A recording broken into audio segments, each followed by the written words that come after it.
Louange au Seigneur. Amen. Jésus a enseigné à 12 personnes et elles ont bouleversé le monde entier. Ce n'est pas une question de nombre, c'est une question de contact. Quelqu'un va recevoir un attouchement divin ce matin et ce contact transformera tout dans votre vie. Beaucoup de gens reçoivent un enseignement, mais très peu sont réellement touchés. Tout véritable contact avec Dieu produit des preuves, car il libère une vertu qui augmente votre valeur. Quelqu'un est prêt pour ce contact ce matin. Tout ce dont vous avez besoin, c'est de croire au message pour que la main du Seigneur se révèle à vous. Chaque fois que la foi s'élève dans votre cœur à l'écoute de la parole, vous avez droit au contact de Jésus et ce contact équivaut à la victoire que vous recherchez. Ce matin, je souhaite donner suite à notre temps de partage d'hier soir. C'était un moment de famille, n'est-ce pas? Car nous appartenons à une seule famille, la famille de Jésus. Je veux consacrer le temps dont nous disposons à examiner comment prouver la validité d'une rencontre divine, comment savoir quelle voix j'entends, comment m'assurer que ce qui m'est révélé vient bien du Seigneur. C'est crucial pour ne pas finir confus ou vaincu. Nous devons authentifier la justesse de toute vision reçue. Notre texte de référence est le premier livre aux Thessaloniciens, chapitre 5, versets 20 et 22. 1. Ne méprisez pas les prophéties, mais examinez toutes choses. Retenez ce qui est bon. Ne méprisez pas les visions ni les révélations, mais examinez tout et retenez ce qui est vrai. Nous comprenons par les Écritures que l'amour de Dieu consiste à obéir à ses commandements, et ses commandements ne sont pas pénibles. S'il nous demande de tout examiner, c'est qu'il a établi des critères pour le faire. On ne donne pas un examen de terminale à un élève de 6e, ce serait une injustice. Dieu a donc fixé des critères pour vous permettre de savoir si ce que vous recevez vient de lui ou de l'ennemi. Tout ce que nous voyons n'est pas révélé par le Seigneur. Tout ce que nous entendons ne vient pas de lui. Rappelez-vous que même Satan se déguise en ange de lumière, selon la deuxième épître aux Corinthiens, chapitre 11, verset 14. C'est un maître de la tromperie, dont la mission est de détourner les enfants de Dieu de son plan. Nous devons être spirituellement avisés pour déjouer ses ruses. Dans la deuxième épître aux Corinthiens, chapitre 2, verset 11, il est dit « Afin de ne pas laisser à Satan l'avantage sur nous, car nous n'ignorons pas ses desseins. Il profite de nous lorsque nous ignorons ses artifices. C'est un maître manipulateur. Il a chassé Adam du jardin pour le jeter dans le désert et le dépouiller. Rien n'indique que Satan se soit repenti depuis. Il continue de pousser les gens hors de leur jardin vers le désert. Dans l'Épître aux Éphésiens, chapitre 6, verset 11, il est question des ruses ou des artifices du diable. Il essaye toujours de vous écarter du plan de Dieu par la ruse. Il est donc essentiel de savoir authentifier toute voix ou vision. Satan a trompé le monde entier, comme le dit l'Apocalypse, chapitre 12, verset 9. Il est très expérimenté et c'est pourquoi nous devons engager le ministère du Saint-Esprit pour le démasquer rapidement. Dieu parle encore aujourd'hui et il parle clairement. Voici quelques paramètres bibliques pour vous aider à certifier la source de vos expériences. Dimanche dernier, un homme m'a confié après le service qu'une voix lui disait « Quoi que je te dise, n'en parle à personne ». J'ai immédiatement dit « Arrêtez tout ». Jésus a dit que ce qu'il nous dit en secret, nous devons le crier sur les toits. Le christianisme n'est pas une secte secrète. Toute vérité incommunicable est un mensonge. La parole de Dieu est la plateforme pour prouver la validité d'une vision. Tout ce qui est contraire à la vérité est une illusion. Avant de continuer la vidéo, n'oubliez pas de soutenir notre nouveau livre, Les Généraux de Dieu, disponible dès maintenant. Si vous souhaitez vous le procurer, vous trouverez le lien dans la description de cette vidéo.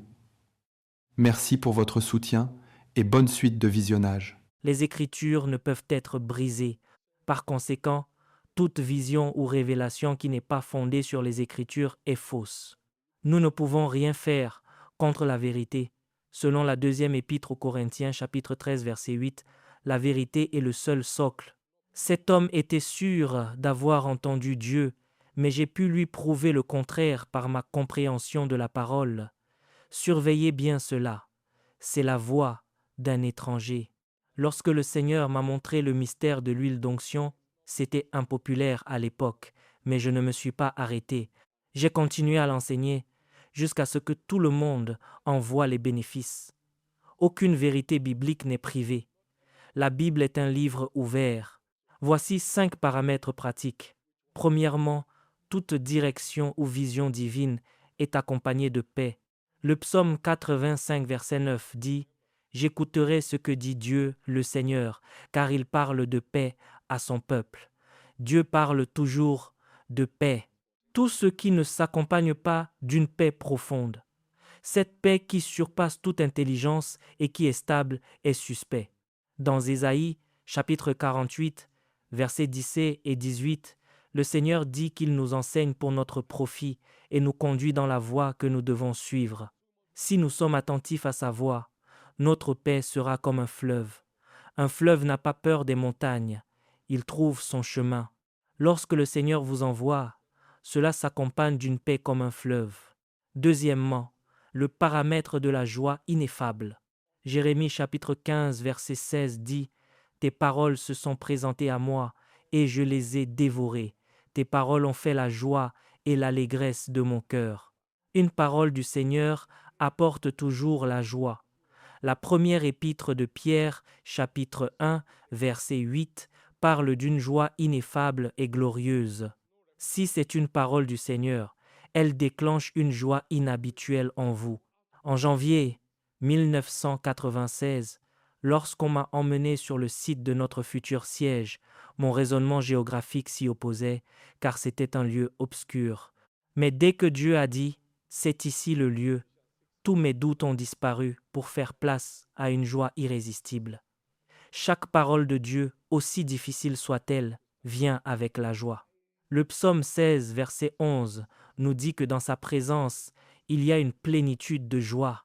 Donc, si cela ne vient pas avec une paix comme un fleuve et une joie ineffable, la source est douteuse. Troisièmement, ce qui vient du Seigneur apporte la liberté de l'esprit dans les actes. Chapitre 20, verset 22. Paul disait qu'il allait à Jérusalem lié par l'esprit. Il y avait une tension. Là où est l'esprit du Seigneur, là est la liberté, selon la deuxième épître aux Corinthiens chapitre 3, verset 17. Si vous ne ressentez pas cette liberté dans votre esprit, la source est questionnable. J'ai des capteurs spirituels dans mon corps. Quand je suis au mauvais endroit, je commence à me sentir mal. Vous avez besoin de cette liberté d'esprit comme preuve vitale de la source de votre vision. Quatrièmement, toute parole du Seigneur bénéficie de la faveur divine. La faveur divine accompagne toujours la direction divine. Dans l'Exode, chapitre 3, verset 21, Dieu dit qu'il ferait trouver grâce au peuple aux yeux des Égyptiens afin qu'ils ne partent pas les mains vides. Le psaume 44, verset 4, confirme que ce n'est pas par leur propre force qu'ils ont possédé le pays, mais parce que Dieu les avait en faveur. Si Dieu vous envoie en Europe, les portes de l'ambassade s'ouvriront sans que vous ayez besoin de tricher. Lorsque Dieu nous a dit de déménager à Lagos en 1989, tout était prêt. Les locaux de l'église et les logements étaient disponibles dans le même secteur, préparés d'avance. La faveur divine marque toujours la direction divine. Nous avons envoyé des missionnaires en République centrafricaine. 2 jours avant leur arrivée, Dieu a parlé à une femme française pour qu'elle les accueille à l'aéroport. C'est cela, la faveur divine. Si vous ne la trouvez pas, vérifiez si l'ennemi n'essaye pas de vous tromper. Cinquièmement, toute rencontre divine apporte une force divine. Le livre des Juges, chapitre 6, verset 14, dit « Va avec cette force que tu as. » Lorsque vous suivez le plan de Dieu, vous bénéficiez d'une énergie surnaturelle. Vous ne vous réveillez pas épuisé en disant « Je suis fatigué ». Il y a une force transfusée dans votre système. Jésus disait que sa nourriture était de faire la volonté de celui qui l'avait envoyé. En 30 ans de ministère, je ne me suis presque jamais arrêté. Ma force est inhabituelle car je suis dans mon affectation. L'énergie divine est l'une des preuves de la directive divine. Chaque vision est aussi animée par une contrainte joyeuse. C'est comme un feu brûlant dans vos os. Cela vous maintient surnaturellement en mouvement. Paul disait que la nécessité lui était imposée selon la première épître aux Corinthiens chapitre 9, verset 16. C'est toujours une expérience de pur plaisir. Dans mon mariage, nous n'avons jamais eu de lune de miel traditionnelle car j'étais toujours occupé par le service de Dieu. J'ai demandé à ma femme, préfères-tu 3 jours de lune de miel ou une vie entière de lune de miel? Elle a choisi la vie entière. Hier encore, j'ai fini de donner un cours tard le soir, j'ai pris l'avion et je suis ici ce matin parfaitement rafraîchi. La vie est rafraîchissante quand on marche dans le plan de Dieu. Vous n'avez pas besoin d'un ange pour savoir si vous êtes sur la bonne voie. Soyez simplement conscient de ces paramètres et vérifiez-les par vous-même. Est-ce que j'expérimente la paix? Ai-je une joie plénière? Sa présence m'enveloppe-t-elle? Le psaume 23 dit que le Seigneur est mon berger et que je ne manquerai de rien. Sa présence fait toute la différence et elle est visible par tous. Lorsque Dieu vous conduit, vous devenez dangereusement intrépide. Sa présence vous enhardit. Si vous avez votre Père à vos côtés, vous ne craignez aucun autre enfant qui essaierait de vous brutaliser. Sa présence devient votre confiance. Lorsque vous retirez la peur de votre vie, vous éliminez la défaite. Je conclus en vous disant que votre percée dans la vie est liée à une tâche particulière et à un lieu spécifique. Il y a une mission que vous êtes ordonné d'accomplir sur terre. Dieu a dit à Jérémie, avant que je t'eusse formé dans le ventre de ta mère, je te connaissais, je t'avais établi prophète des nations. Chaque enfant de Dieu a une tâche précise. Un appel n'est pas limité au ministère pastoral. Abraham a été appelé pour les affaires, David pour être roi, Gédéon pour l'armée. Il est crucial de localiser votre appel, car c'est l'essence même d'une rencontre divine. Vous révélez votre place dans la destinée. Tant que votre tâche n'est pas découverte, votre avenir est incertain. Jésus savait exactement pourquoi il était né. Puissiez-vous découvrir votre but à temps. Toute vision est pour un temps fixé. Il est trop tard pour moi pour devenir une star du football à cause de mon âge. Votre mission est liée au temps. Vous devez donc la saisir au bon moment. Elle est également liée à un lieu. Si j'étais allé en Allemagne, notre ministère n'aurait jamais vu le jour, car ce n'était pas le lieu assigné. Proverbe 27, verset 8, compare l'homme qui s'éloigne de son lieu à l'oiseau qui s'éloigne de son nid. Trop de gens sont déplacés par les ruses du diable. Ils sont au mauvais endroit et essaient d'obtenir les bons résultats. Votre percée est liée à un lieu défini et à une tâche définie. Votre destinée est une question de précision. Quelqu'un ici en Amérique lutte peu, être alors que sa réussite est au Kenya et vice-versa. Des industriels potentiels font des petits boulots en Europe parce qu'ils ont été déplacés. C'est vital. En 1989, Dieu m'a dit que si nous déplacions notre église dans un certain quartier de la même ville, ce serait la fin de notre ministère. Voilà à quel point le plan de Dieu est sensible. J'ai préféré abandonner un bâtiment déjà commencé plutôt que de désobéir. Je souhaite que vous receviez une grâce de sensibilité spirituelle pour ne pas souffrir inutilement.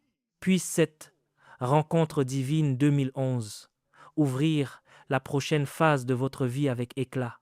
Votre percée dépend de votre obéissance aux instructions bibliques. Le Deutéronome chapitre 28 versets 1 à 13 promet que si vous obéissez diligemment à sa voix, il vous élèvera au-dessus de toutes les nations.